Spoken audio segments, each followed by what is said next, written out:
Subscribe करें और bell दबाएं ताकि कोई खबर रह न जाए।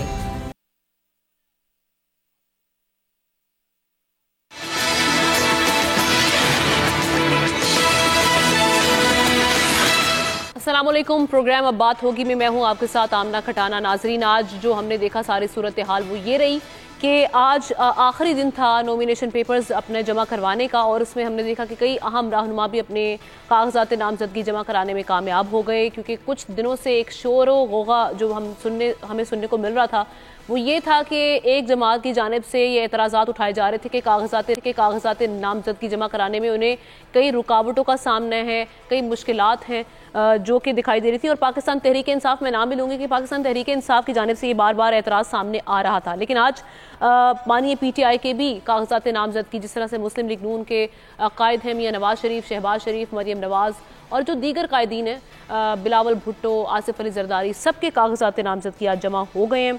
इस हवाले से भी हम कोशिश करेंगे जानने की कि किन जो जमातें हैं उनकी क्या क्या तहफ़्फ़ुज़ात सामने आते हैं। उसके बाद जनाब दूसरा मरहला आता है, क्योंकि सीट एडजस्टमेंट के हवाले से अब इलेक्शंस करीब हैं और सीट एडजस्टमेंट और इत्तेहाद के हवाले से जो बातचीत मुख्तलिफ जमातों की जारी है वो उसमें क्या पेशरफ्त हुई है। ख़ास तौर पे मुस्लिम लीग नून चूँकि काफ़ी मुतहरिक है और इत्तेहाद बनाना चाह रही है मुख्तलिफ जो हम देख रहे हैं सूबों में भी, और ख़ास तौर पे IPP जो एक नई पार्टी जिसने जन्म लिया 9 मई के वाक़यात के बाद, इस्तेहकाम पाकिस्तान पार्टी, और उसके बाद हम देख रहे हैं कि उसमें उसके साथ भी सीट एडजस्टमेंट के हवाले से कब से बात हो रही थी, लेकिन बहुत सी खबरें मंजर आम पर आ रही हैं सीट एडजस्टमेंट को लेकर। कहा यह जा रहा है कि IPP जो अपनी ख्वाहिशात रखती है वो उनकी काफ़ी हाई कह सकते हैं एक्सपेक्टेशंस मुस्लिम लीग नून से वो चाह रहे हैं कि जो सीटें जितनी वो चाह रहे हैं नंबर्स, मुस्लिम लीग नून उस पर मान नहीं रही। और मुस्लिम लीग नून के जो अपने काफ़ी रहनुमा हैं उनकी जानिब से भी कुछ मुतज़ाद बयानात सामने भी आ रहे हैं। कुछ ऐसे रहनुमा हैं जो ये कह रहे हैं कि जी सीट एडजस्टमेंट जो उनकी मेन सीट्स हैं वो कहीं नहीं जाने वाली। सो इसका ऊंट किस करवट बैठेगा, क्या ये इत्तेहाद बन पाएगा मुस्लिम लीग नून का IPP के साथ? इसी हवाले से हमारे साथ खुरम रोखड़ी, इस्तेहकाम पाकिस्तान पार्टी से उनका ताल्लुक है, उनको वेलकम करूंगी शो में। सर ये कहिएगा, ये खुरम साहब, अभी जो काफ़ी दिनों से अब बात हो रही थी सीट एडजस्टमेंट के हवाले से IPP की और मुस्लिम लीग नून की, अभी डेवलपमेंट क्या हुई है? कुछ मामला तय पाए हैं और किन शराइत पे तय पाए हैं? तो मेरा कोई इंटरेस्ट नहीं है सीट एडजस्टमेंट में। हम उन लोगों में से थे जो कि ये कहते रहे कि आप किसी सीट एडजस्टमेंट की तरफ ना जाएं, आप अपने पैनल्स को जो आपका है, हम लोग तमाम अपने मैदानों में अपनी मेहनत करें। होता यह है कि जब आप इस तरह की चीज़ आ जाती है कि सीट एडजस्टमेंट हो रही है, जो आपका पार्टी होती है वो वीक विकेट पे चली जाती है। तो ये उनसे पूछिए जिन्होंने सीट एडजस्टमेंट के लिए की सारा कुछ। Aun Chaudhry is the best man to ask, और जहांगीर खान तरीन, क्योंकि उनकी मुलाकात हुई थी मियां नवाज शरीफ साहब से। ये सवाल सबसे बेहतर है कि उनसे पूछा जाए कि वो सीट एडजस्टमेंट उन्होंने कैसे की। अच्छा सर, जिस तरह से आप कह रहे हैं आपका इंटरेस्ट नहीं है, आप उन लोगों में से थे जो चाह रहे थे कि इत्तेहाद ही ना हो मुस्लिम लीग नून से, क्योंकि एक जो स्टार्ट में हमने देखा कि IPP का जो एक बयानिया था वो मुस्लिम लीग नून के अगेंस्ट था, लेकिन उसके बाद सीट एडजस्टमेंट की बातें सामने आ गई। अब आपके इल्म में तो होगा मरियम नवाज और अलीम खान हल्का NA 119 से मद्दे मुकाबिल होंगे, तो यहाँ पर क्या सीट एडजस्टमेंट के हवाले से कोई बात हुई है? कुछ इन्फॉर्मेशन शेयर कर सकते हैं? लाहौर को और वो जो सेंट्रल पंजाब है, हम जिस इलाके के रहने वाले हैं, हमें उनका इतना आइडिया ही नहीं है। और दूसरी चीज़ ये है कि हमें तो अपने हल्के का पता है 89 का, कि यहाँ से पहले इमरान खान जीता करते थे, तो अब हम उनके मुकाबले में और जो दूसरे हम 2-3 कैंडिडेट्स हैं, तो हमारी तो सारी कंसंट्रेशन इस तरफ है, लाहौर वाले जाने और लाहौर के काम जाने। ठीक। अच्छा खुरम साहब, चलिए ये बता दें कि अभी अगर इंतखाबी जो हिकमत अमली में देखा जाए IPP कहाँ पे स्टैंड करती है, अगर सीट एडजस्टमेंट नहीं होती मुस्लिम लीग नून से, तो क्या प्लान्स हैं IPP के इस हवाले से लेकर? 2024 के इलेक्शंस कंटेस्ट करना कितना मुश्किल होगा, क्या चैलेंजेस होंगे IPP के लिए? मैं कायल हूँ कि इस वक्त जो पॉलिटिकल पोजीशन है, हर आदमी जो है वो अपने अपनी कैपेसिटी के अंदर, जो उसकी अपनी कैपेसिटी है, वो अपना स्ट्रगल को आगे लेके चल रहा है। ये हम ये देख रहे हैं। हमने आज अपना एक पैनल लॉन्च किया है। हम हर इलाके के डायनामिक्स डिफरेंट हैं, और जो पर्सनैलिटीज हैं वो चैलेंज को कैसे कबूल कर रही हैं और अपनी कैंपेन को कैसे चला रही हैं, आप इस पे फोकस कीजिए। बल्कि हम तो ये कहेंगे कि आप कभी विजिट कीजिए कि कितनी जो है कौन कैसे कर रहा है। तो वक़्त ये है कि इस वक्त जो पोलराइजेशन है शदीद मुल्क के अंदर, और एक जो पब्लिक के अंदर गैर संजीदगी एक मुनज़्ज़म तरीके से फैलाई गई और एक संजीदा कौम को गैर संजीदा कौम की तरफ लेके जाया गया। ये वो तमाम चैलेंजेस हैं जिनको हम फेस कर रहे हैं, इंडिविजुअली फेस कर रहे हैं आई वुड से, और बड़े लेवल के ऊपर भी सारे मिलजुल के जो इस मुल्क की बका चाहते हैं या जो इस मुल्क को स्ट्रांग देखना चाहते हैं या रखते हैं या रखना चाहते हैं। 2024 का इलेक्शन बड़ा एक चैलेंजिंग इलेक्शन है और इसके बाद जो आप इकोनॉमी की आपने जो जिस रास्ते पर चले हैं और फिर जो लॉ एंड ऑर्डर की आप जिस तरफ लेके जा रहे हैं उसको स्ट्रेंथ कर रहे हैं या एक लॉलेस सोसाइटी जो क्रिएट की गई उसको दोबारा आप दुरुस्त सिमत में लेके जा रहे हैं, तो आफ्टर इलेक्शन जो भी गवर्नमेंट ठीक है जी, बहुत शुक्रिया खुरम रोखड़ी साहब, आपका मामले पर आ गया। और खुरम रोखड़ी साहब ये कह रहे थे कि जी सीट एडजस्टमेंट के हवाले से ऐसा दिखाई दे रहा था कि खुरम रोखड़ी साहब खुश नहीं है इस पे, विच मीन्स के IPP ने अपने जो अहम कारकुन हैं, रहनुमा हैं, अरकान हैं, उनको ऑन बोर्ड नहीं लिया इस मामले पर। ऑब्वियसली जब आपने इलेक्शंस में जाना है तो आपकी अपनी पार्टी अगर नाराज़ होगी तो फिर वो आपके लिए बड़े मामला नए सिरे से सामने आएंगे। इसी हवाले से बात कर लेते हैं जनाब, हमारे साथ मुस्लिम लीग नून की रहनुमा उस्मा कारदार साहिबा ने हमें ज्वाइन किया है और उनके साथ साथ कामरान मुर्तज़ा साहब JUIF से इनका ताल्लुक है। दोनों को वेलकम कहूँगी मैं प्रोग्राम में। उस्मा साहिबा बहुत शुक्रिया वक्त देने के लिए। सबसे पहले आपकी जानिब आऊँगी, अभी हमारी खुरम रोखड़ी साहब से बात हो रही थी IPP से, वो ये कह रहे हैं कि उनका तो इंटरेस्ट ही नहीं था मुस्लिम लीग नून के साथ सीट एडजस्टमेंट की जाए, IPP ने उनके बड़ों ने ये फैसला कर लिया, वो तो काफ़ी खफा दिखाई दे रहे हैं। लेकिन चले उनसे हमें इस हवाले से डेवलपमेंट का कुछ पता नहीं चल सका। आप कहिएगा कि ये मामला कहाँ तक पहुँचा है सीट एडजस्टमेंट को लेके IPP के साथ खुसूसन? जी बहुत शुक्रिया, आपने मुझे इनवाइट किया प्रोग्राम पे। देखिए बिल्कुल मियां शहबाज शरीफ गए थे, उनकी मुलाकात हुई थी जहांगीर तरीन के साथ और फिर उसके बाद हमारा एक वफद भी गया था। हम बिल्कुल कोशिश कर रहे हैं, लेकिन हमारी एक प्रॉब्लम ये है कि आपको पता है कि 40,000 लोगों ने PMLN के टिकट पे अप्लाई किया है हमारी पार्टी से। एक हल्के से 10-10, 12-12 लोगों ने किया है। अब कुछ सीट्स पे तो हम अकोमोडेट कर सकते हैं। जो मेरी इंफॉर्मेशन है, जो अभी तक क्लैरिटी के साथ जो मुझे पता है, वो ये है कि जहां से जहांगीर तरीन साहब खड़े होंगे, अलीम खान साहब खड़े होंगे और ओन चौधरी खड़े होंगे, वहां से मुस्लिम लीग नून अपना कोई कैंडिडेट जो है वो नहीं मैदान में उतारेगी। 119 हल्के में जैसे आप अलीम खान साहब की बात करें, वहां तो मरीम नवाज साहिबा होंगी ना, और दूसरी जानिब हम ये भी देख रहे हैं कि मुस्लिम लीग नून के कई रहनुमाएं जो ट्विटर पे अभी भी ये बात करें कि यहाँ पे पंजाब से वजीर आला बनेगी मरीम नवाज साहिबा, तो ये वहाँ से क्या वो अलीम खान साहब को सीट एडजस्टमेंट हो जाएगी, ये आप खबर दे रही हैं? पता नहीं, मैंने एक्चुअली अभी तक कोई कॉन्फर्मेशन नहीं है। मरीम नवाज साहिबा ने 5 हलकों से अप्लाई किया है, 2 NA के हलके हैं, 3 PP के हलके हैं। अभी तक to tell you very frankly, इन्होंने तो हमसे जो मांगी है वो तो खैर बहुत ज्यादा है, उस पे तो मोस्ट प्रोबेबली हम लोग माजरत ही कर सकते हैं। लेकिन जो मुझे मतलब इधर उधर से थोड़ा बहुत जो तकरीबन कितनी सीट्स की डिमांड सामने आ रही है IPP की जानिब से? इन्होंने तो पता नहीं क्या सोच के हमें डिमांड्स दी थी। इन्होंने 44 मांगी है प्रोविंशियल सीट्स और लगभग 20 के करीब इन्होंने मांगी है नेशनल। और मुस्लिम लीग नून का क्या मूड है इस हवाले से, कितनी सीट्स आप दे सकते हैं? मुस्लिम लीग नून का मैं आपको बता रही हूँ कि यहाँ पे एक हल्के से 10-10, 12-12 लोगों ने अप्लाई किया हुआ है। अब आप मुझे ये बताएं कि उन लोगों को पार्टी क्या करेगी? वो उनके पुराने वर्कर्स हैं, पुराने कैंडिडेट्स हैं, टिकट होल्डर्स हैं, जिन्होंने बहुत कुर्बानियां दी हैं पार्टी के लिए। तो अब ये तो अच्छा उस्मा साहब, यहाँ पर ना एक पॉइंट बड़ा कन्फ्लिक्ट करता है जब इस स्टेटमेंट से कि आप कह रही हैं कि 10-10 कैंडिडेट्स। मैं एक और प्रोग्राम में सुन रही थी, हनीफ अब्बासी साहब कह रहे थे कि 20-20 उम्मीदवार हैं मुस्लिम लीग नून की सीट के लिए। तो अगर ये सब सिचुएशन थी तो फिर सीट एडजस्टमेंट की जरूरत क्यों पेश आ रही है मुस्लिम लीग नून को? क्यों इत्तेहाद करने की जरूरत पेश आ रही है? नहीं देखिए, हम सोच रहे हैं कि हमारी पंजाब से सीटें जो 25 के करीब हम एक्सपेक्ट कर रहे हैं, ठीक है। अब 25 से तो नेशनल असेंबली में हुकूमत नहीं बन सकती है, हमें चाहिए तकरीबन 172।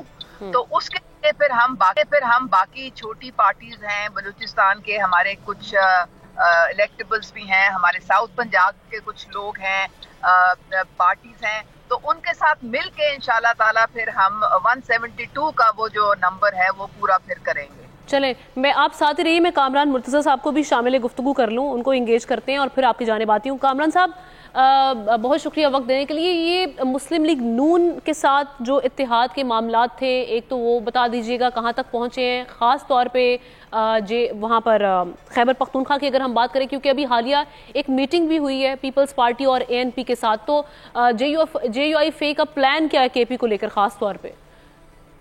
देखिए, इस वक्त जो है ना वो सारी तर तवज्जो, जितनी भी तवज्जो है वो टिकट देने पे है और वो उनके फाइनल करने पड़ रहे हैं मामला। मुझे मालूम है कि हमारे लोग जो है ना रात 4 बजे तक बैठे होते हैं और उसके बावजूद जो है ना वो डिस्प्यूट्स आ रहे हैं, 7 अपीलें भी आ रही हैं। इलेक्शन बोर्ड अपना काम कर रहा है, मगर एट द सेम टाइम अगर किसी को ये शुबा हो कि उसका नाम जो है वो मूव नहीं हुआ, हमारे यहाँ अपना एक तरीका कार है, जिले से शुरू होता है और बल्कि जिले से भी क्या, यूनिट से शुरू होता है मामला, जिले तक आता है और जिले से फिर आते आते सूबे से होते हुए जो है मरकज तक जाता है, फिर इलेक्शन बोर्ड के पास।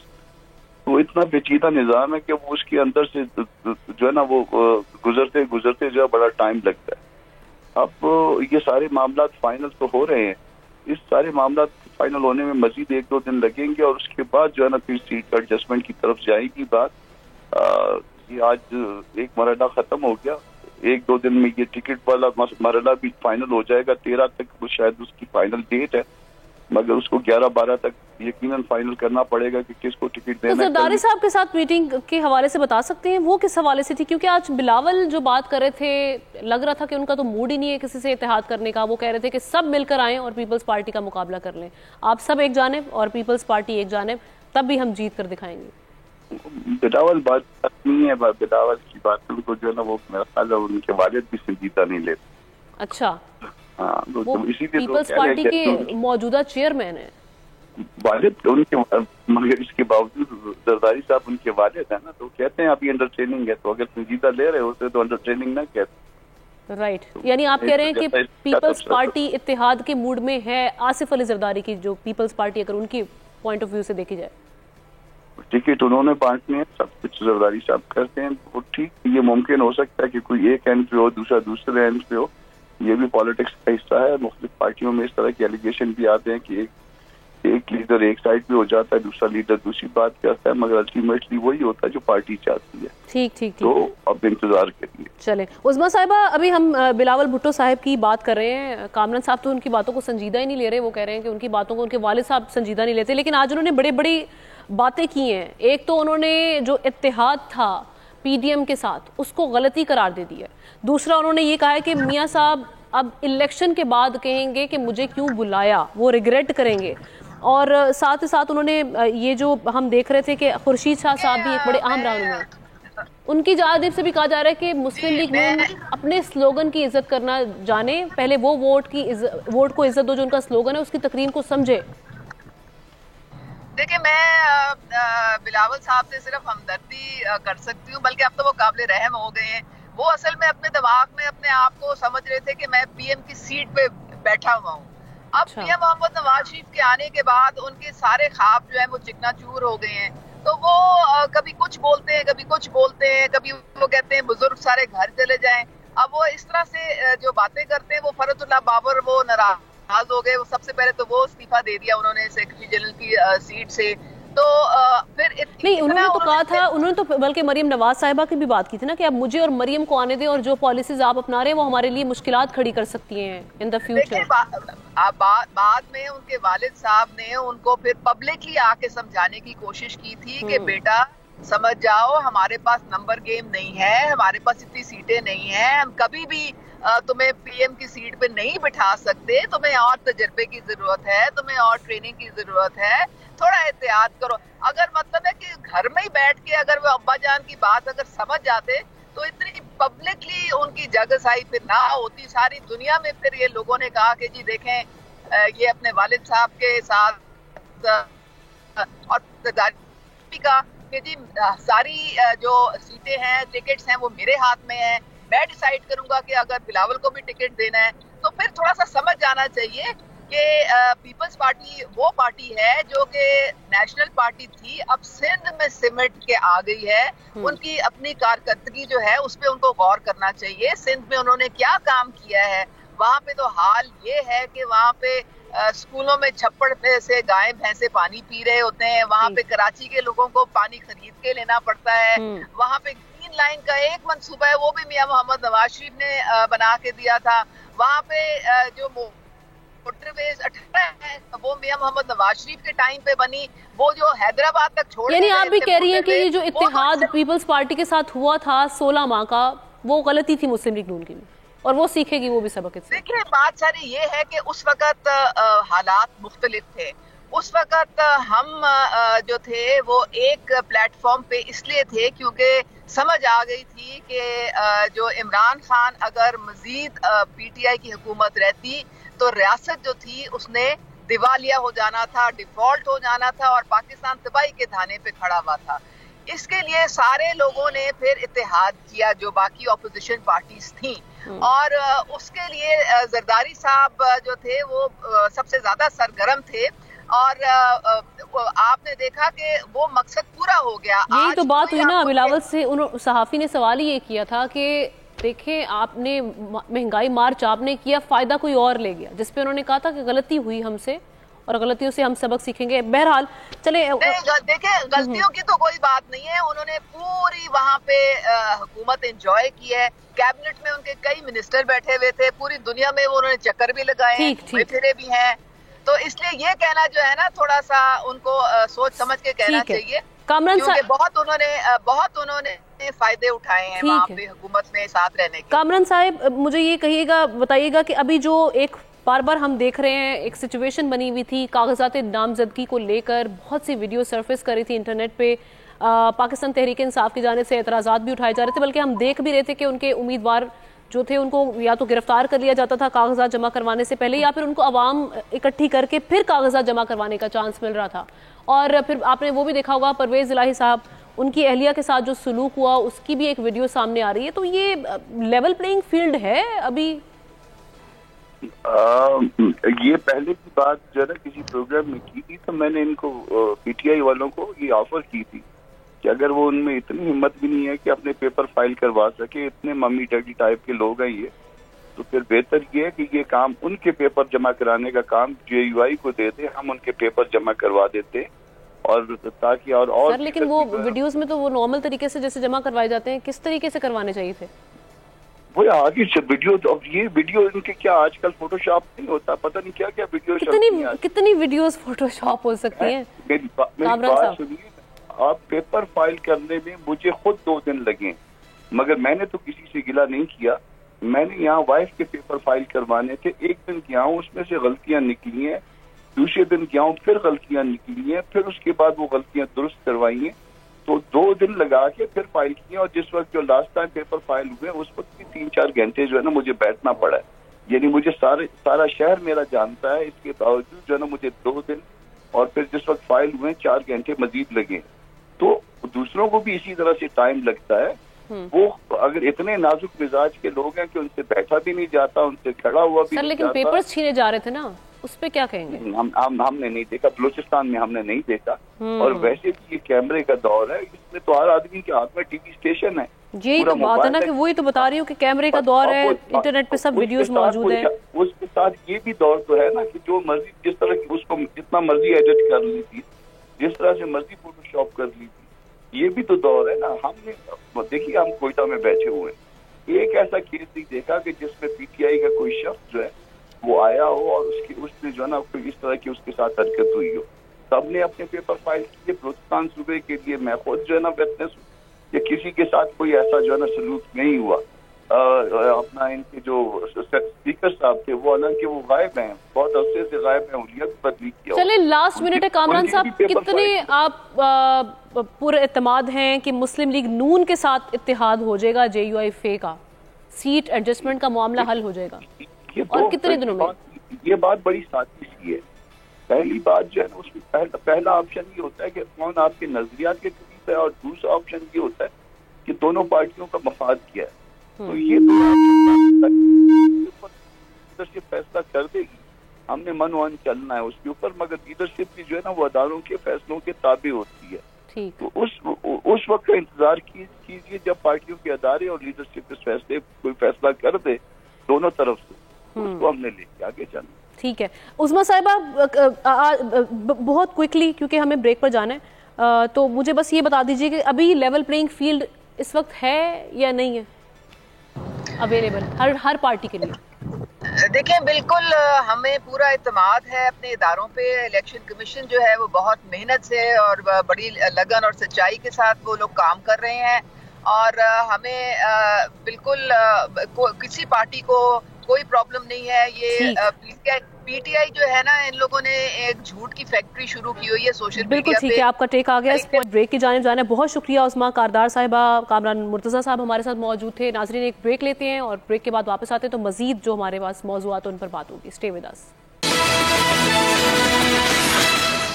वेलकम बैक वंस अगेन नाजरीन। ब्रेक के बाद अब हमें ज्वाइन कर लिया है सीनियर एनालिस्ट हैं मुजाहिद बरेलवी साहब। उनसे तज्जिया लेते हैं अभी जो सारी सूरत हाल मुल्क में हमें दिखाई दे रही है इलेक्शन को लेकर।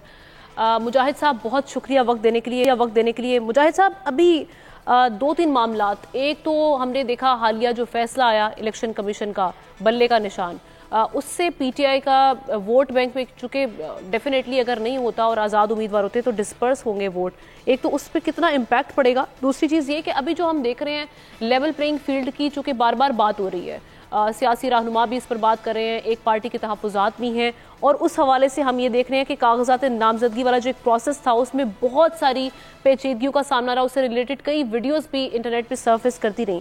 तो इस तरह की सारी सिचुएशन में आप समझते हैं कि फ्री एंड फेयर इलेक्शन 2024 के हो जाएंगे? क्योंकि हमने एक तो आपको इल्म है कि तख्लीक यानी क्रिएटिविटी पर अगर ज़रा सा तहफ़्फ़ुज़ात गालिब हों, जो आपके सवालों में भी होते हैं मेरे जवाब में भी होंगे, तो फिर वो बात जो हकीकी है वो बहुत खुलकर उस तरह सामने नहीं आती। अब इस वक्त जो मौजूदा सूरत हाल है वो आपको साफ नज़र आ रहा है। बल्कि अभी मैंने ये पढ़ा, बल्ला तो छोड़ें, बल्कि बानी तहरीक इंसाफ का नाम भी उन पार्टियों से निकाल दिया गया है, जबकि पीपल्स पार्टी पार्लियामान के परवेज़ खटक का नाम मौजूद है। अच्छा, तो इससे आप अंदाज़ा लगा लें कि यानी 175 पार्टियां हैं कुल। 175 पार्टी में अलीजा देखना, 175 पार्टियों में आप गौर करें कि सिर्फ वाहिद तहरीक इंसाफ है जिनके न सिर्फ सरबरा का नाम निकाला गया, जिनके न सिर्फ ये कि उन्हें इंतखाबी निशान नहीं दिया गया। यानी आप ये देखिएगा कि उस वक्त जब 2018 का इलेक्शन था जिसको बहुत जानबदार समझा जाता है, जब मियां साहब बाहर थे उनसे शेर का निशान नहीं लिया गया था। इससे पहले भी अगर आप देखें, चाहे वो 77 में भुट्टो साहब कितने ही गासिब थे और उन्होंने इलेक्शन में बड़ी धांधलियाँ की थी, लेकिन जो हल का निशान अपोजिशन का था मौजूद रहा। कि उस पार्टी के बाद तीर का निशान चला आ रहा है, तो वो शेर का निशान उनके पास मौजूद है। मैंने कहा ना, पार्टी ना के कायद की हैसियत से नाअहल हो गए थे। अब आपने अभी पार्टी पर बैंड नहीं लगाया है, या तो आप पार्टी पे बैंड लगा देना, जैसे नेशनल पार्टी पे अगर आपको याद होगा कि बैंड लग गया था, उसके बाद एनडीपी आई थी इस इलेक्शन में। तो नेशनल पार्टी को, और बात है कि वो केस चला था, मैं तारीख में नहीं आऊँगा, तो ये साफ नजर आ रहा है। मैं इसके लिए बहुत कुछ कहने की जरूरत नहीं कि उन्हें इंतखाबी निशान से महरूम किया गया। ये मामला देखिए, चूंकि पहले भी इलेक्शन कमीशन के और इलेक्शंस के इटसेल्फ बहुत ज़्यादा उस पर क्वेश्चन रेज होते रहे, पुराने अगर हम इलेक्शंस माजी के जाके देखें। लेकिन अब चूंकि दौर बदल गया है, सोशल मीडिया का दौर है, जिसमें हर चीज़ एक सबूत के तौर पर सामने आ जाती है, तो क्या अवाम इस इलेक्शन को एक्सेप्ट करेंगे? 2024 का अगर इलेक्शन इस सारी सूरत हाल के साथ हो भी जाता है तो उसके बाद क्या होगा? क्या नक्शा खींचेंगे आप इसका? ठीक है, वो लोग जो गेम प्लानर हैं, जो इस सियासी बिसात बिछा रहे हैं, उन्हें फिक्र होना चाहिए ना कि वो इस तरह के इंतखाबात से क्या फ़ायदा उठाएंगे। ऐसे ही जैसे मार्च 77 में जब जुल्फ़िकार अली भुट्टो ने इलेक्शन करे थे, तो मुझे तो पता है कि किस तरीके से उन्होंने 36 MNAs को अनअपोज इलेक्ट कराया था उस वक्त। बल्कि मैं एक बार पहले भी कहा कि राव रशीद ने ये कहा, उनके जो करीबी माविन थे, कि भुट्टो साहब आप इस वक्त शहरों गांव जो पील पार्टी में लोग शामिल हो रहे हैं, जैसे इस्तेकाम पार्टी में सब किए जा रहे हैं, आदम इस्तेकाम पार्टी में, तो पाकिस्तान की आबादी से ज़्यादा तो पील पार्टी के मेंबर हो गए हैं। और आपने देखा कि फिर इतनी बड़ी तहरीक चली कि भुट्टो साहब का तख्ता ही नहीं उल्टा, बल्कि वो तख्ता-ए-दार पे चढ़ गए। वो तो 77 की बात है। बाद में जब जब इस तरीके से हमने एक इवन ये कि मुशर्रफ साहब ने अगर इलेक्शन को बदला, या इवन मैं ये एक्सेप्ट करता हूं कि 2018 के इलेक्शन में जो भी गेम प्लानर थे उन्होंने जो कराची की नशिस्तें दी इन्हें किस तरह मिल गई, मुझे तो नाम भी नहीं पता कि कौन MNA इस वक्त उनके मौजूद हैं, फिर किस तरह का MKM की बैसाखियाँ दी गई, फिर किस तरह बाप आकर उनसे मिल गई। तो ये सब हमारे सामने तारीख मौजूद है कि पाकिस्तानी सियासत में बहरहाल एक इस्टेब्लिशमेंट का रोल है। बल्कि मुझे इस वक्त मशहूर ज़माना जुमला याद आ रहा है जनरल हमीद गुल का, कि जब पीपल्स पार्टी को 94 नशिस्तें मिली तो उन्होंने कहा कि जनाब हम जो बनाना स्टेट नहीं है, अगर हम बेनज़ीर भुट्टो को उस वक्त एब्सोल्यूट पावर देते तो अपने बाप का इंतकाम लेती, इसीलिए हमने उन्हें 54 नशिस्तों तक महदूद रखा। और अब हमें याद है कि उस वक्त इस्लामी जमहूरी इत्तेहाद बना था। कुछ मुख्तलिफ सूरत हाल नहीं, 30 साल बाद भी आज भी एक जो एक मैनिपुलेट करके एक सियासी मंजरनामा बनाया जा रहा है। लेकिन बहरहाल अब आपने देखा सोशल मीडिया का दौर है। आज आपने उसका एक नतीजा इस्लामाबाद में उसकी एक झलक देखी होगी कि मुख्तसर तादादी में कहूँगा 500, 600, 700 खवातीन होंगी ना जी। लेकिन उन्होंने पूरी स्टेट को हिला के रख दिया है। और वो उसमें आप मेन स्ट्रीम में हम भले उनको ना दिखाएं, लेकिन इसका क्या नतीजा निकल रहा है। तो ये जो है इस वक्त बड़ी उन्हें संजीदगी से सोचने की जरूरत है कि इस वक्त कितनी खतरनाक गजा की सूरत हाल है। आप देख रही हैं कि ये अच्छा मुजाहिद साहब जी, क्योंकि वक्त की कमी होगी तो मुझे ये बताइएगा कि अभी अगर हम सारी पार्टीज की सिचुएशन देखें, मुस्लिम लीग नून एक तरफ काफी कॉन्फिडेंट भी दिखाई देती है जब बात की जाती है। आज एहसन इकबाल साहब कह रहे थे कि मियाँ साहब 24 करोड़ आवाम के लाडले हैं, लाडले अगर वो हैं, उनको लाडले का वर्ड का इस्तेमाल किया जाए तो वो 24 करोड़ आवाम के लाडले हैं, किसी और के लाडले नहीं है। दूसरी चीज़ वो हम देखें तो ना तो जलसे हो रहे हैं, वो मुतहरिक, वो गहमा गहमी मुस्लिम लीग नून में दिखाई नहीं दे रही। सीट एडजस्टमेंट का मामला भी अभी लटका हुआ है।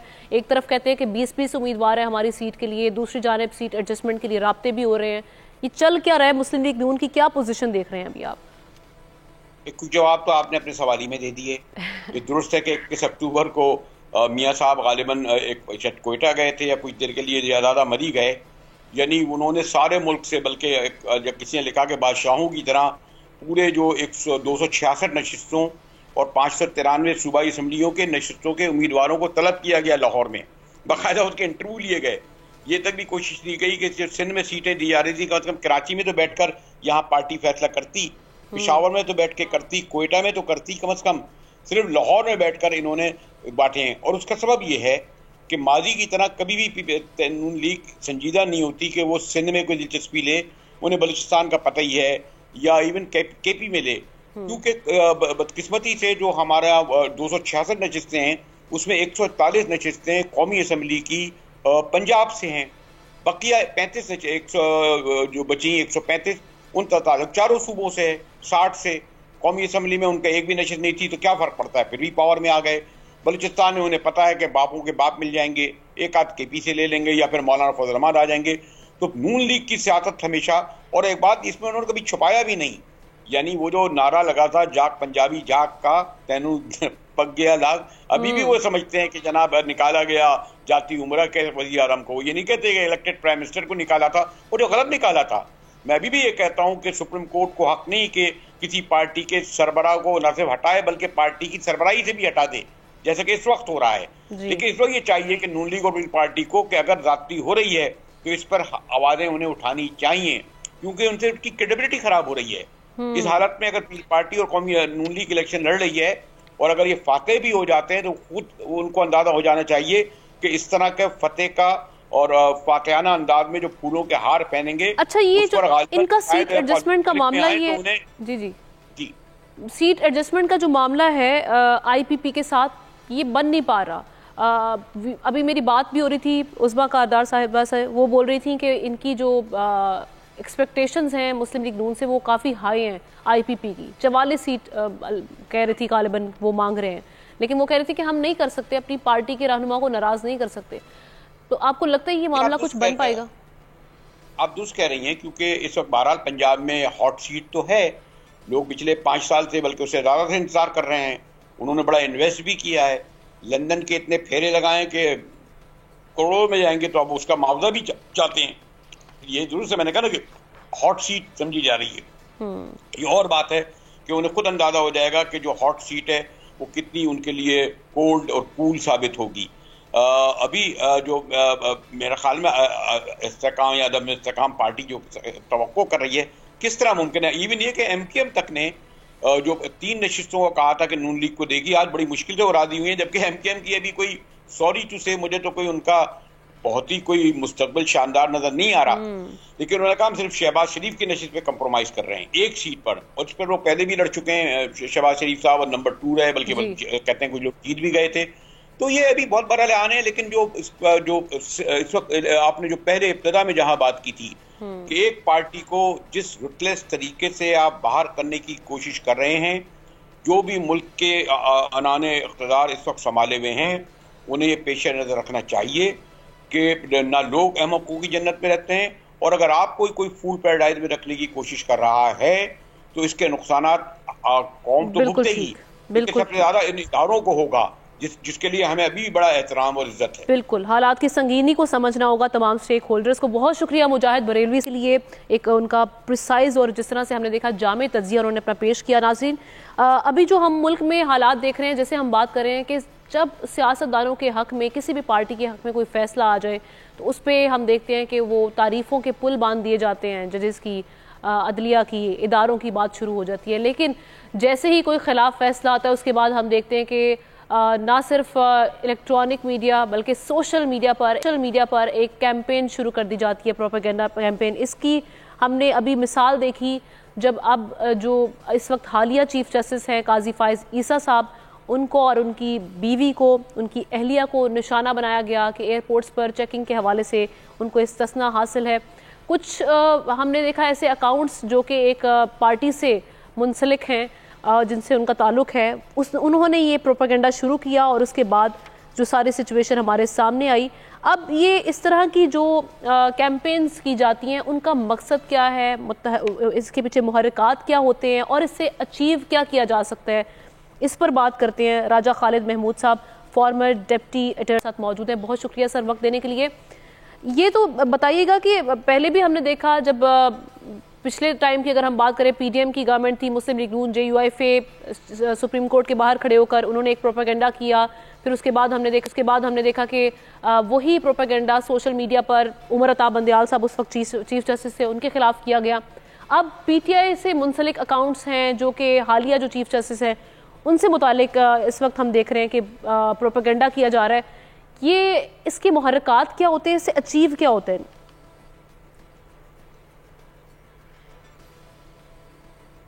देखिए, ये बहुत ही अनफॉर्चुनेट है कि जब आपकी मर्जी के फैसले हों तो आप उस वक्त शादियाने बजाते हैं, अदलिया के इंसाफ के चर्चे शुरू कर देते हैं, अदलिया के गीत गाते हैं। और आपके हक में तो ये हुआ कि इमरान खान साहब की मैं बात कर रहा हूँ कि पाकिस्तान की तारीख का ये बिल्कुल मुनफरिद वाक़या है, पाकिस्तान की जुडिशल हिस्ट्री का, कि एक जो मुलजिम है उसके लिए अदालतें 8 और 9 बजे का इंतजार करें, यानी हाई कोर्ट्स खुली रही। लाहौर हाई कोर्ट की मिसाल हमारे सामने है कि खान साहब आ रहे हैं एक जुलूस की क़यादत करते हुए, तो फिर सैकड़ों लोग उनके साथ कोर्ट में दाखिल हो जाएं, तूफान बदतमीजी बरपा होता रहा, रिलीफ हासिल करते रहे। और उनका वतीरा हमेशा ये रहा कि कोर्ट्स को प्रेशराइज करके तो रिलीफ लिया जाए।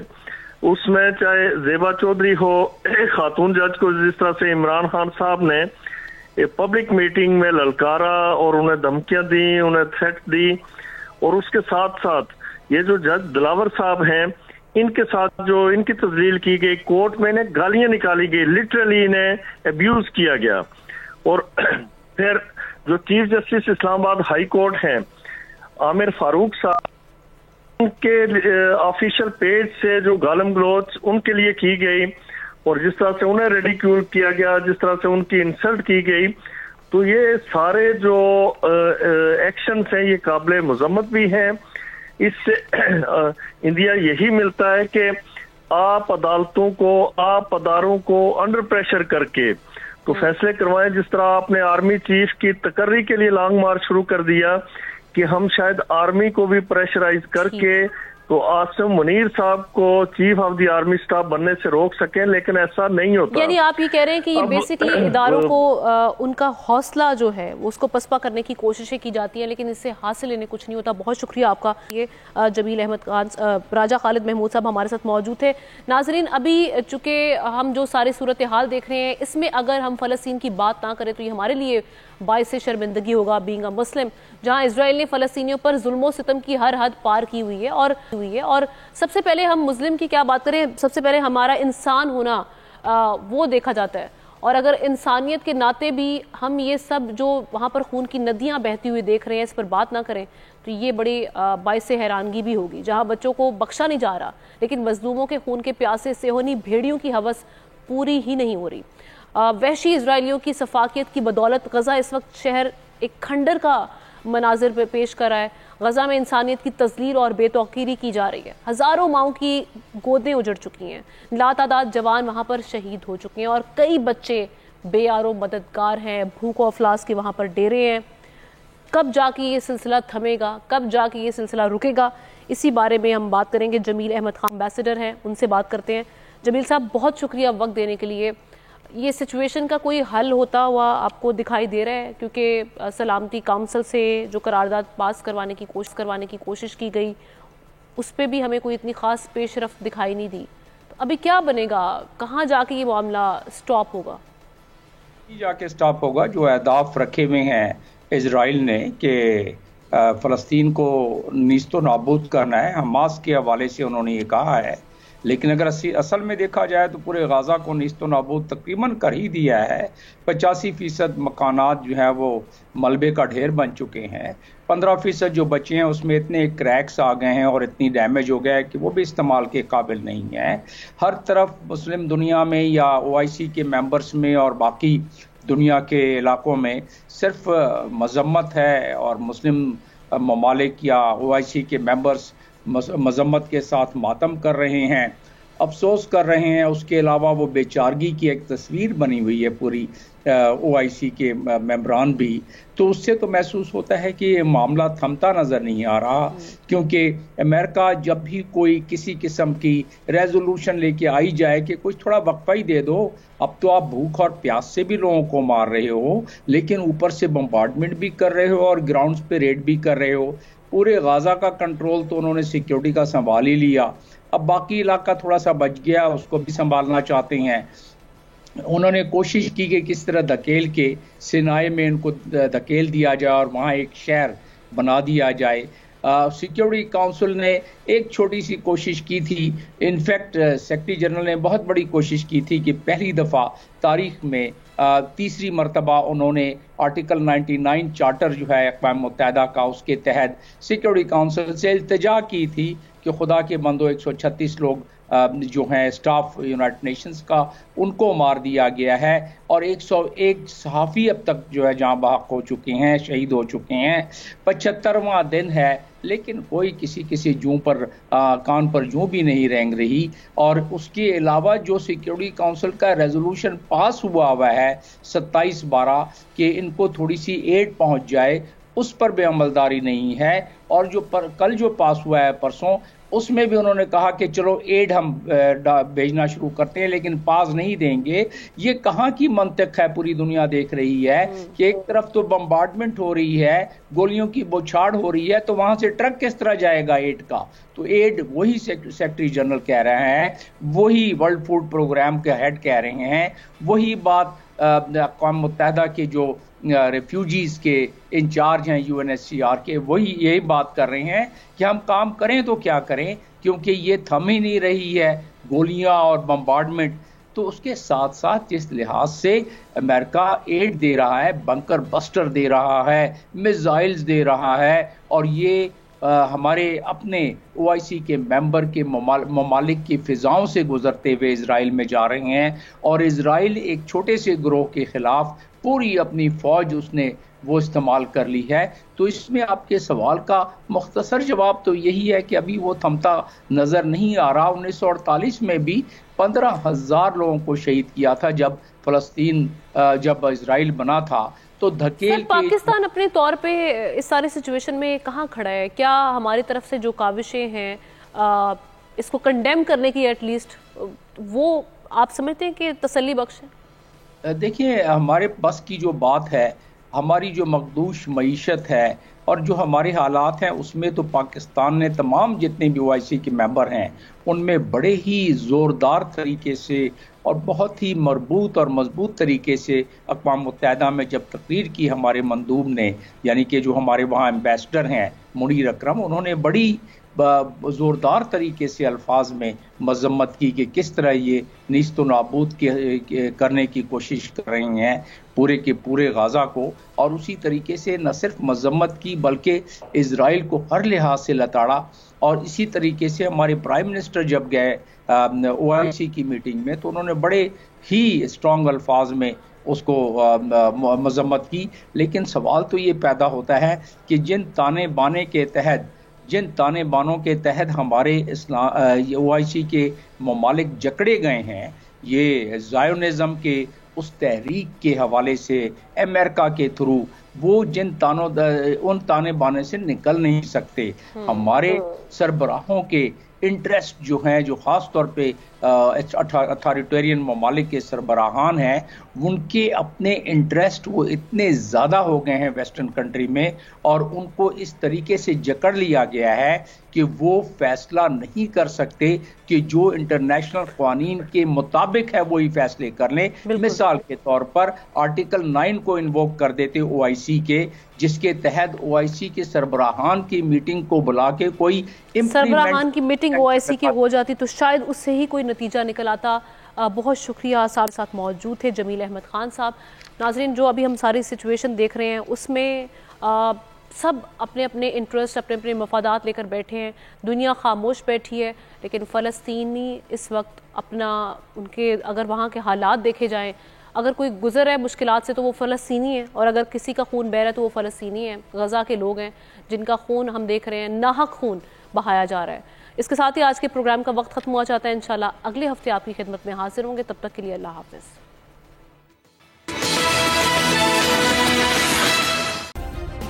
सब्सक्राइब करें और बेल दबाएं ताकि कोई खबर रह न जाए।